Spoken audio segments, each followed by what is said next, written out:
नमस्कार, मी उज्ज्वला. मराठमोळी जीवन चॅनलमध्ये तुमचं सगळ्यांचं मनापासून खूप खूप स्वागत. गणपती बाप्पा अगदी जवळ आलेले आणि आजपासून आपण गणपती बाप्पाच्या आवडीचे मोदकाच्या रेसिपी इथून पुढे बघत जाणार आहे. आज आपली मोदकाची पहिली रेसिपी म्हणजेच गव्हाच्या पिठाचे तळणीचे मोदक कसे बनवायचे ही रेसिपी आज आपण इथे बघतोय.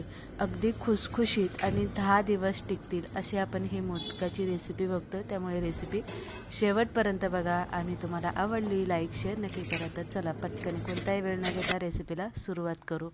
तर इथे सगळ्यात पहिलं 1 वाटी ओलं खोबरं घेणार आहे. इथे मी सुक्या खोबऱ्याचा वापर नाही तर आपण सारण ओल्या खोबऱ्याचं बनवून घेतोय. त्यामुळे इथे खोबऱ्याचे पातळ काप करून घेतलेले आहे. 1 वाटी गूळ किसून घेतलेला आहे आणि ड्रायफ्रूट खसखस घेणार आहे.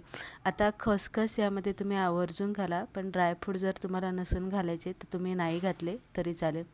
मिक्सरला आपल्याला या पद्धतीने बारीक असं खोबरं करून घ्यायचं किंवा तुम्ही खोबरं खवून घेतलं तरी चालेल. पण मिक्सरला केल्यामुळे काय होतं, ते व्यवस्थित बारीक होतं आणि पटकन असं ते मिसळलं जातं आणि मोदक बनवताना शक्यतो ते फुटत नाही. आता इथे मिक्सरला आपण बारीक असं करून घेतल्याच्या नंतर ना सगळ्यात पहिलं आपल्याला काय करायचं आहे, 1 चमचा तेल घालून खोबऱ्याचा कीस चांगला भाजून घ्यायचा जोपर्यंत मोकळा सुटसुटीत होत नाही तोपर्यंत. नंतर ना खसखस आणि ड्रायफ्रूट आपल्याला यामध्ये घालून घ्यायची. किसून घेतलेला गूळ आपल्याला यामध्ये घालायचा आहे. परत एकदा आपल्याला 1 चमचा तूप घालायचं आहे, थोडंसं मीठ घालायचं आहे, विलायची पावडर आपल्याला यामध्ये आवर्जून घालायची आहे, जायफळ पावडर आपल्याला यामध्ये आवर्जून घालायची आहे आणि सारण चांगलं हलवून घ्यायचं आहे. जोपर्यंत हलवायचं तोपर्यंत सारण अगदी मोकळं सुटसुटीत होत नाही, त्यामधला चिकटपणा कमी होत नाही तोपर्यंत सारण आपल्याला बारीक गॅसवरती हलवून एकदम कोरडं करून घ्यायचं. कोरडं केल्यामुळे काय होतं, आपले मोदक जे असतात ना ते 8-10 दिवस चांगले टिकतात. तर इथे झालं आपलं सारण बनवून तयार झालेलं आहे. सारण अजून गरम आहे. आपण गार झाल्याच्या नंतर ना दुसऱ्या भांड्यामध्ये तुम्ही हे सारण काढून ठेवू शकता.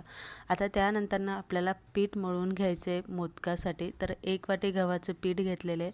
त्यामध्ये 1 छोटी वाटी मी मैदा घातलेला आहे. 1 छोटी वाटी, अर्धी वाटी मी इथे रवा घातलेला आहे. चवीप्रमाणे मीठ घातलेलं आहे. रवा आणि मैदा घातल्यामुळे काय होतं, जे वरचं आवरण असतं मोदकाचं ते चांगलं कुरकुरीत खुसखुशीत बनतं. म्हणून आपल्याला ते यामध्ये घालायचं.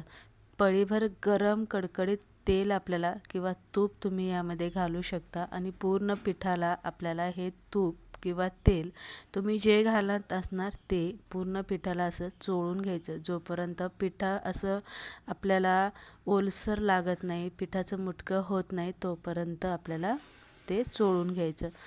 नंतर ना आपल्याला यामध्ये पाणी घालायचं आणि हे पीठ चांगलं घट्टसर मळून घ्यायचं.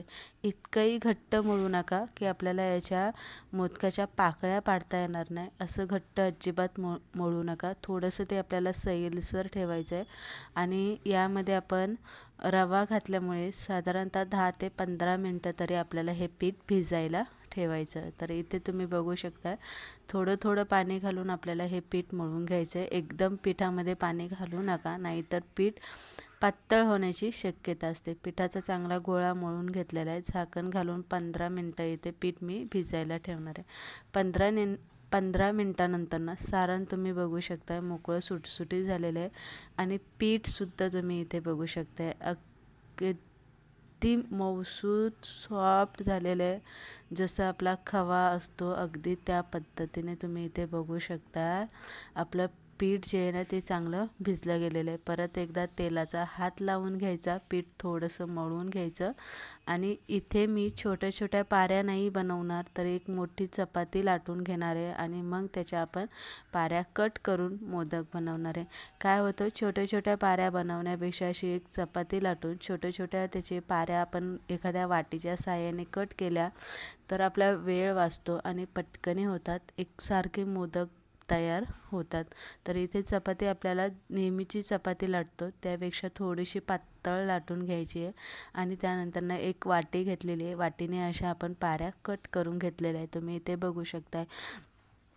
एकसारख्या पाऱ्या तयार होतात, एकसारखे मोदक सुद्धा तयार होतात. सारण भरायचे आपल्याला आणि अशा पाकळ्या पाडून पाकळ्या एका साईडला अशा पालथ्या पाडायच्या, जेणेकरून आपल्याला मोदक वरती जेव्हा आपण जुळून घेणार आहे तेव्हा मोदकाच्या पाकळ्या अजिबात आपल्या अशा चपट्या होत नाही.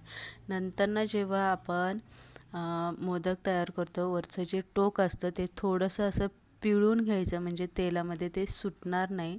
काय होतं, कधी कधी आपण ते पिळून न घेतल्यामुळे फक्त आपण जॉईंट तर करतो, वरती व्यवस्थित चिटकवतो, वरती टोकदार असं टोक काढत असतो, पण तेलामध्ये गेलं की कधी कधी पाकळ्या सुटण्याची शक्यता असते. म्हणून आपण जेव्हा असं तोंड जुळून घेणार आहे तेव्हा वरचं जे कळीदार टोक असतं ते असे या पद्धतीने जरासा गोल फिरवायचं, म्हणजे पिळून घ्यायचं, म्हणजे पाकळ्यांना सुद्धा व्यवस्थित आकार तयार होतो आणि मोदक सुटत नाही. तर तुम्ही इथे बघू शकता, या पद्धतीने मी कळीदार मोदक बनवून घेतलेले. आता तुम्हाला किती कळ्यांचा बनवायचा आहे त्यानुसार तुम्ही इथे कळ्यांचे मोदक बनवू शकता, पण मी इथे कळ्या अजिबात मोजलेल्या नाही, जेवढ्या होईल तेवढ्या अशा मी कळ्या इथे पाडून घेतलेल्या. तर त्या पद्धतीने इथे मी कळ्या पाडून घेऊन मोदक बनवून घेतलेले. मोदक लय वेळ बनवून ठेवायचे नाही, जेवढे बनवले तेवढे लगेच तळून घ्यायचे. एकदा जर पीठ वरचं सुकलं, मोदक सुकले, तर आपले मोदक ना खुसखुशीत न होताना असे ड्राय होतात आणि कडक होतात. म्हणून पटकन बनवले, 9-10 बनवले किंवा 5-6 बनवले तर ते लगेच बनवून घ्यायचे, नाहीतर वरून एखाद्या कपडा ओलसर करून जरासा पिळून असा आपल्याला त्यावरती झाकण घालायचं, म्हणजे त्याला एक नरमाई टिकून राहते. आता तळून कसं घ्यायचं आहे, तर तेलामध्ये सोडताना तेल अगदी नॉर्मल गरम करायचे, जास्त कडकडीत अजिबात गरम करायचं नाही. आणि कळीची जी बाजू आहे, वरच्या टोकाची जी बाजू आहे मोदकाची, ती सगळ्यात पहिली तेलामध्ये पालती सोडायची, कारण तिथं आपलं पीठ सगळं गोळा होऊन येत असतं आणि जरासं पीठ तिथं जास्त असतं, त्यामुळे तिथं तळायला वेळ लागतो. अशा वेळेस काय होतं, सगळीकडून मोदक तळला जातो आणि कळीच्या जागी मोदक थोडासा कच्चा किंवा नरम राहतो. म्हणून मोदक पालथा घालायचा आणि पालथ्या घालूनच आपल्याला तो तळून घ्यायचा, म्हणजे सगळीकडून तो व्यवस्थित तळला जातो. आधीमध्ये हलवत राहायचं, म्हणजे एकसारखा कलर येतो, सगळीकडून तो कुरकुरीत तळला जातो. तर इथे तुम्ही बघू शकता, या पद्धतीने मस्त असा सोनेरी कलर आलेला आहे, कळ्या सुद्धा व्यवस्थित पडलेल्या आहे. आणि एक मोदक तुम्हाला मी इथे फोडून दाखवणार आहे. आवाजावरून तर तुम्हाला तो कळलाच असेल की किती खुसखुशीत आणि कुरकुरीत झालेला आहे. 8-10 दिवस हा डब्यामध्ये भरून ठेवले तर टिकतात, छान लागतात, काही होत नाही. अशा पद्धतीने जर तुम्ही हे मोदक केले तर सगळ्यांना आवडतील आणि एकदम कुरकुरीत खुसखुशीत होते.